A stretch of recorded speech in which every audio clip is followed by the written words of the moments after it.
सत है flying car स्वप्न उत्तराखंडर जड़े युवक निर्माण करिसेंती उड़ंता कार। अल्मोडार युव वैज्ञानिक रवि टमटा एक सिंगल सीटर वैद्युतिक उड़ंता प्रोटोटाइप कार निर्माण कर समस्त चकित कर देइछंती। ड्रोन प्रजुक्ति व्यवहार कर आकाश में उड़ी पारुथिबा एही कार नाम हापीडा स्काई नेक्स रखा जायछि। अल्मोडार एक खोला पड़िया एही कार प्रथम परीक्षामूलक उड़ाण होइतिला, जोठारे यह सफलतार सहित उड़ीथिला। पहाड़िया अंचल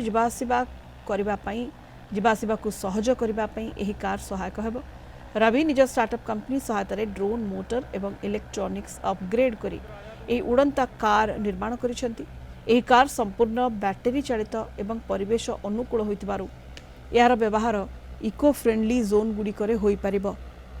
भविष्य में यह प्रजुक्ति माध्यम दुर्गम पार्वत्य अंचल को जोगाजोग, मेडिकल इमरजेंसी एवं प्राकृतिक विपर्य भली समय लोकों पाखरे रिलीफ पहुंचाइबा सहज हेब।